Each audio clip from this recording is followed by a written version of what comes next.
Amahoro mwebwe mwese mwahisemwo ibiganiro vya télévision Isanganiro kaze mu makuru mu rurimi rw'ikirundi tuyahere ku ngingo nkuru nkuru ziyagize. Abanyagihugu bagwariye mu bitaro Prince Jean Charles bari mu bakozeko n'ibitero vy'ibisasu ntezantoke vyatewe mu gisagara ca Bujumbura kuri uyu wa mbere bagendewe n'umushikiranganje wa mbere. Muri ano makuru turababwira ivyo leta yiyemeje.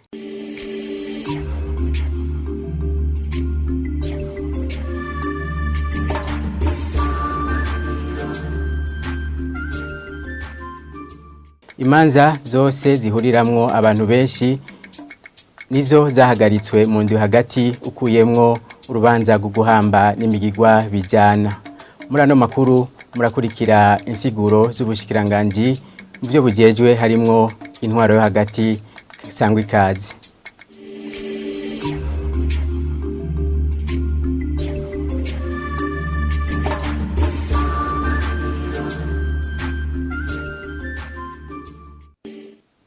Dasubiye kubaha amahoro ano makuru tuyahere mu gisata c'intwaro yo hagati. Leta y'u Burundi yiyemeje kurihira ibitaro abakozeko n'ibitero vy'ibisasu ntezantoke vyatewe mu gisagara ca Bujumbura kuri uyu wa mbere. Ivyo bitero bikaba vyahitanye abantu babiri ngo nayo abantu 102 barakomereka. Umushikiranganje wa mbere Guillaume Bunyoni niwe yabivuze inyuma y'urugendo yagize ku bitaro Prince Jean Charles ahagwariye bamwe mu bakozeko n'ivyo bitero. Umushikiranganje wa mbere Guillaume Bunyoni ahamagarira ubushikiranganje mu byo bujejwe harimwo gufatana mu nda kugarukira ku babuze ababo. Kurikira umushikiranganje wa mbere Guillaume Bunyoni. Hari grenade imwe yatewe muri bus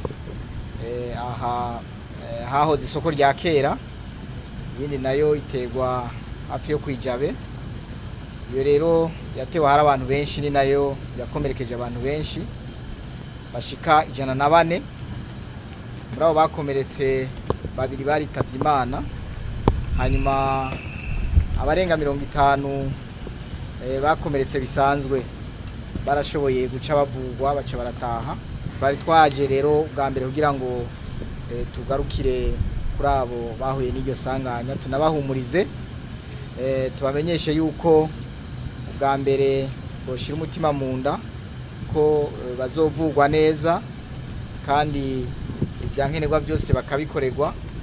Hanyuma leta y'u Burundi nayo ikazoheza ikariha uburyo bwose bazoba bavuweko. Hanyuma abo byo bavyashitse nabo bikabatuma baca baja mu mangenge yo kuba naho nikora cyangwa kugira ibibazo bikomeye. Naho nyene turasaba abo mushikiranganje bwo gufatana mu nda ko bo bitaho ntihagire ico babura, haba mu vyankenerwa byose umuntu akenera kugira ngo ashobore kubandanya abaho mu buzima bwiza. Tuboneho rero akaryo ko gutera ivyatsi ibitero ngivyo vy'iterabwoba, aho abantu kumva izina ziriya baduka bakaza gutera ubwoba bica abantu babateramwo amagrenade, abagore, abana, abatamakazi, abagabo, abakuze ku bato. Ivyo rero nivyo dusavye ko umurundi wese yo kwiyamiriza. Ababikoze batazosya ngo bamanike akaguru mu ikoma, bazoheza babazwe ivyo bakoze igihe kizoshika. Imanza zose zihurirwamwo abantu benshi ukuyemwo urubanza rwo guhamba hamwe n'imigigwa bijana nizo zahagaritswe mu ndwi hagati. Umunyamabanga ntayegayezwa mu bushikiranganje mu byo bujejwe harimo iterambere rusangi n'umutekano asigura ko iyo ngingo iraba bose kubera ikiza ca corona umurindi kiriko.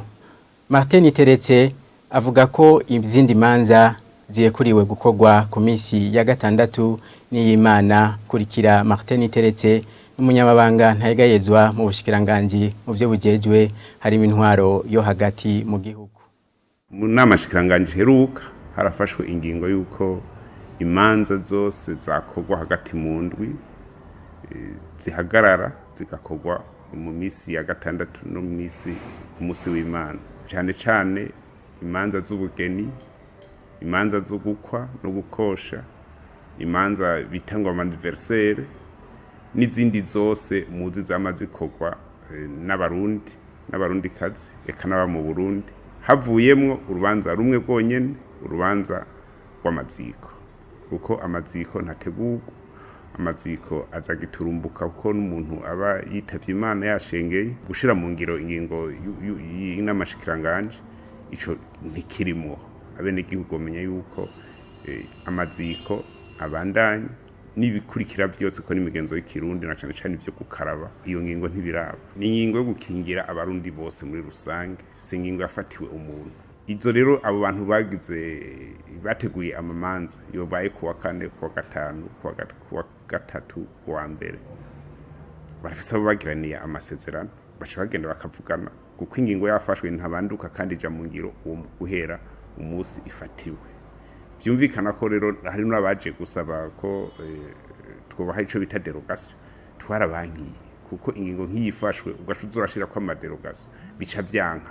Leta yararavye iraraba igishoboka, yavyigishoboka urumva ntiushobora kuvuga ngo imanza zose zihagarare, uhagaritse imanza urumva byoca bigorana. Mugabo ko abantu bakorana guhera kuwa mbere gushika kuwa Mungu, bagasubira guhera kuwa mbere gushika kuwa Mungu, kwezi kugahera ukundi kugahera, umwaka ugahera undi ukaza. Turi muri ibi bintu bya coronavirus biragoye gose, abarundi nitumenyere, twaratewe nyene na corona nkuko n'isi yose yatewe na coronavirus, mugabo natwe ca tumenya ukungene twitunganya. Mu gisata c'indero, umunyeshure azokwiyerereza canke agasangwa mu bunywero mu masaha y'ivyigwa mu gisagara ca Bujumbura muri komine ya Mukaza ngo azofatwa n'igipolisi. Mu nama bakoze kuri uyu wa mbere, abajejwe indero n'abarongoye ibisata bikorera muri iyo komine ya Mukaza bavuze ko bategerezwa kugarukira igisata c'indero. Kubwabo ikibanza ca 95 baronse mu kibazo ca leta giherutse nikibereye iyo komine. Vyinshi tubibaze Aubin Niyokuru. Muri iyo nama abayirimwo bose bavuze ko bibabaje kubona komune nk'iyo iri hagati mu gisagara ca Bujumbura ija ku kibanza nk'ico. Kubwabo ngo ntacari kibuze kugira ije mu bibanza vya mbere. Imwe mu ngingo yo kugarukira ico gisata c'indero yafashwe nuko atamunyeshure na cane mu mashuri yigenga yosubira kwirukanwa ngo habaye ikibazo c'amafaranga y'ishure. Ahubwo ngo abayoboye amashure bohamagara abavyeyi b'abana bakabivugana. Twabonye yuko ari amashuri yabigenga atari make agumiza abana mu ruhagarara mu kubirukana umwanya wari wose kubera batarari amahera y'ishuri.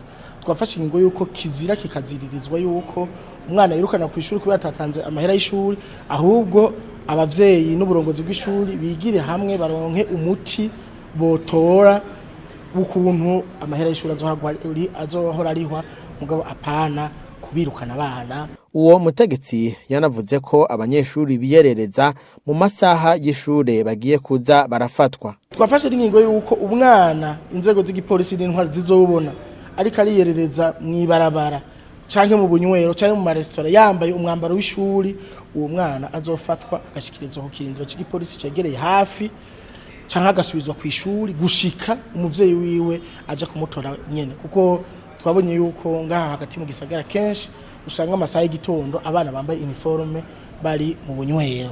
Nayo urongoye igipolisi muri iyo komine ya Mukaza Guillaume Magogwa aranasaba ko ivyo kudandariza ku mashure ibifungurwa vyohagarara kuko hari abaca batanga amashano. Hariho ingeso zadutse zo gutanga ishano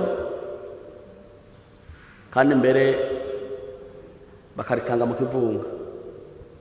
Na nico gituma twagomba dusabe abajejwe intwaro mwese, abantu bose badandariza ibintu abarafu ku mashure y'abana n'abadirektere ko muri ngaha, ico kintu gihagarara. Ntidushobora kuronka abapolisi bakorera ku mashuri yose. muri iyo nama hanafashwe ingingo ko mu minsi iza hotunganywa inama rukokoma mu vy'indero kugira bace ijya nino ivyo bibazo. Mu gisata c'inyubako amabarabara amwe mu bice vy'igisagara ca Bujumbura ariko arasiduka bivanye nuko imiserege itwara amazi itakoze neza ayandi arangwamwo ibinogo. Abanyagihugu bayakoresha bayaze na televiziyo Isanganiro kuri uyu wa kabiri bavuga ko ivyo bituma imiduga yabo yononekara. Aho yasanuwe abo bayakoresha barashima ariko bagasaba ko ayatarasanurwa yogarukirwa. Ino nkuru tuyibaze Jean-Marie Mayonga. Amabarabara avugwa ariko asiduka hari rija mu Gasenyi ka Kamenge urenganye aho bita kuri Gare du Nord. Ryo barabara kubera umusere gutwara amazi y'imvura utubatswe neza bituma amazi yisuka muri ryo barabara. Abanyagihugu bakavuga ko bibateye ubwoba. Umuseke warasitakuritse kweri kuko tugiye kuraba kwisi imvura igwa amazi akuzura ya kaburimbi yacu irasitagurika. Maze gusitagurika amabuye yose yabeto zose zirasitagurika. Irindi barabara nirija mu Kinama uciye mu Kamenge byuzuyemwe ibinogo aho mu gice c'impande y'ikigo Aruma imiduga ihakwa kugongana. Abahaca bakavuga ko imiduga yabo yama yahononekariye. Aho banyagihugu baba muri quartier Gasenyi canke abakoresha ibarabara rica mu Kamenge bagasaba ko nko mu Gasenyi miserege yo gutwaramwo amazi yo kubakwa neza nayo abo mu Kamenge ivyo binogo bikazibigwa. Naho biruko haraho imiserege imwe n'ibinogo vyakozwe nko mu Kinama umuserege wahora uteye ingorane abanyagihugu baho bavuga ko no munsi ari amahoro kuko amazi atakibatera. Nayo ku banyagihugu bakoresha ibarabara rica mu Ngagara bita ijya Buconyori rihurirana n'ibarabara bita ijya Kanyoni aho rahibonekeza ibinogo ubu nabo nyene ngo nagahengwe kuko ivyo binogo bitakihari. Ubukene bw'imiserege imanura amazi mu gihe imvura iba yaguye idatunganijwe neza ngo yoba ari intandaro yuko amabarabara amwe asidagurika ivyemezwa nabo banyagihugu. Mu makungu inama igira 76 y'ibihugu bigize ishirahamwe mpuzamakungu ONU yatanguye mu gisagara ci New York kuri uyu wa kabiri. Muri iyo nama hakaba havugiyeyo bimwe mu bijanye n'ibibazo vy'ihindagurikwa ry'ibihe aho basaba ko vyo kwitabwaho n'amareta yose kugira ngo bitoregwe umuti urama. Mu gihugu ca Sudani abasirikare bari bagisigikiye Omer el-Bashir yahoze atwara ico gihugu bahase gutembagaza ubutegetsi mu gatondo ko kuri uno wa kabiri nkuko vyemezwa n'abajejwe intwaro. Vyinshi tubibaze Oda Ndayishimiye. Turazi ko ibijanye n'ibibazo by'ihindagurika ry'ibihe ko atakanya ko gutakaza kugwanya ihindagurika ry'ibihe bihamagariwe kwitabwaho n'isi yose hamwe n'ibihugu bwabyo bizotuma haba ibikorwa bikomeye muri iyi myaka 10. Isi yose rero ibwirizwa kugabanya ivyuka vyonona igisenge c'isi n'imiburiburi ibice 45% gushika mu mwaka wa 2030 kugira ngo integekanyo yo kuba atavyuka vyonona igisenge c'isi itegekanijwe gushikwa ko mu mwaka wa 2050 ibi ishoboka.